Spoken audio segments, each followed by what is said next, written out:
James Melendez, welcome to my tasting table. These wines are next. Now, I'm going to review each of these in their own respective videos.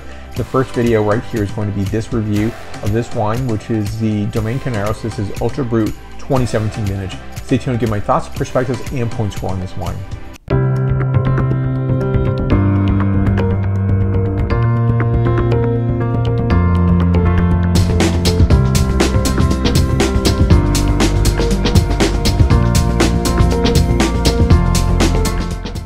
Before I get started, be sure to give a like and subscribe to this channel. Now, when I think about this producer, I'm thinking about wines of excellence. I'm thinking about this as being so memorable for me that I think about New World wines, and this comes to top of mind for me. I love the wines from Domaine Carneros. There's something just so haunting about these wines and so well crafted and produced for at least 2 generations.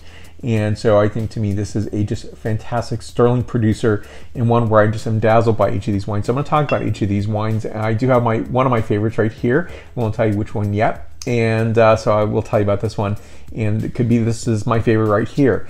Now, I definitely find such absolute beauty in this, and when I think about the best wines in, say, the New World for sparkling wine category, this producer is just definitely that #1 position. Now, I couldn't say that for the Old World. And by the way, this is not to pin one world against the other, the old versus new world. Sure, I love this region. Somehow, there's just something so compelling and welcoming about the Carneros region in southern Napa, which goes from actually Napa County to Sonoma County as well. So when you visit, you can definitely feel the warmth of the sun, but also the coolness of the San Pablo Bay, which makes for exquisite Chardonnay and Pinot Noir the only place in Napa Valley that you can do this in terms of sparkling wine production and still wine production. Now, this is a producer that's founded and established in 1987 by Claude Tattinger, and the first winemaker is Eileen Crane. She held that helm for a very long period of time. She was the CEO for 33 years, just retiring in 2020, and she was succeeded in 2020 by a new CEO, Remy Cohen.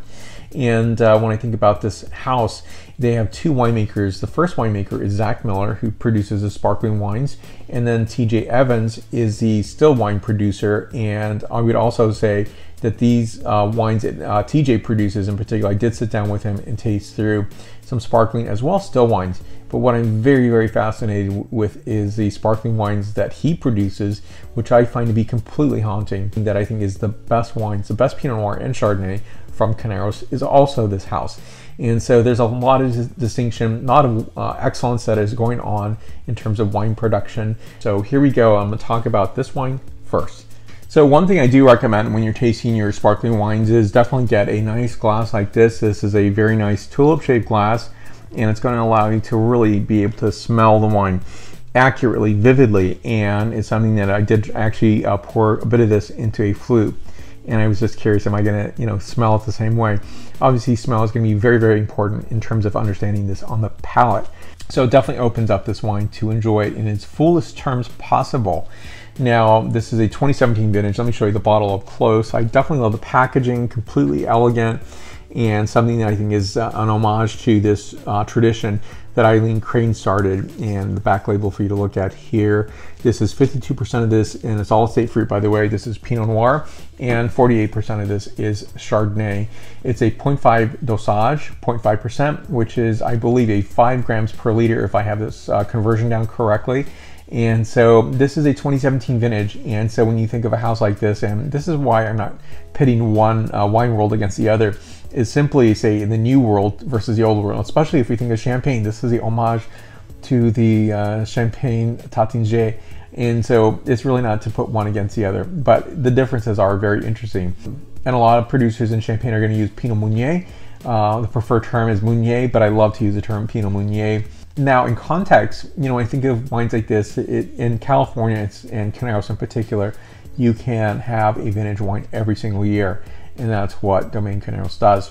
Now, some of the notes I read that 2017 was the wettest winter in 125 years, and that's pretty amazing when you think about it, especially in this period of time where Northern California, Napa, has experienced so many fires, but for whatever reason, that particular vintage was doused with a lot of water to recharge the aquifers, as well as giving a head start to the grapes to get growing in that period of season when growing season started. So when I think of that, it's pretty interesting to think about. And when I think about New World producers, A lot of New World producers really don't have many styles. They don't have, say, Extra Brut or Extra Dry or Brut Nature, but this producer has Ultra Brut. So Ultra Brut is a very dry wine. So this could be termed an Extra Brut wine, and it's just called Ultra Brut. And so that's a term that they're utilizing. And I think there's some elegance and beauty to this wine. And so on this wine, I'm going to talk first about the nose on this and give you some characterization as well as the palate notes. So this is, you know, when I think about this is 2022. It's completely fresh and approachable. It's exhilarating notes of passion fruit, brioche, freshly picked white flowers, compacted seashells. Elegant. And next is the palate characterization. Now the palate is completely appreciable. It is, first of all, I'm understanding this wine to be a Pinot Noir wine. If I didn't know, I definitely probably guess that this is a 50-50 because it's not so Pinot Noir driven, and it's one where I'm getting a notation of the Chardonnay. So I think it's a nice balance and mix between these two varieties, and they work well together, harmonize well together, exquisitely dry. So upon tasting this wine, it is that immediate appreciation and anticipation. This is a 50-50 wine that is 50% Pinot Noir and 50% Chardonnay. Exquisitely dry, appreciably dry, and I very much appreciate and love and enjoy and really look forward to dry wines, especially sparkling wines.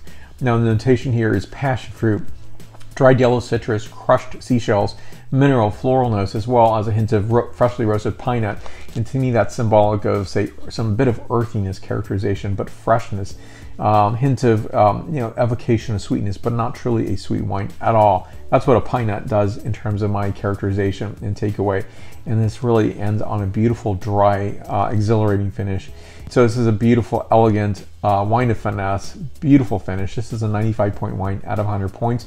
This is a $48 wine and something to be tried, enjoyed, and tasted. And this is going to highlight your meals you're going to have maybe for Thanksgiving, or maybe your New Year's, or maybe you're having a celebration in the middle of December. Whatever you want to do is to enjoy this wine. You can order directly from states that receive wines from California, directly from the producer. And I believe this is one wine that you can only get from the producer. Elegant, beautiful, gorgeous, hauntingly memorable wine. Thank you for watching today. Again, 95 points out of 100 points. I'm going to review the rest of the wines, and you might be surprised which one is my favorite. So stay tuned for that and seek out these beautiful wines, my absolute favorite wines from the New World, Domaine Carneros. Stay tuned for more. And in the meantime, you'll find me on Facebook, Twitter, Instagram, LinkedIn, and WordPress. Thank you so much for your support. Thank you for watching, and I will see you very soon. Santé.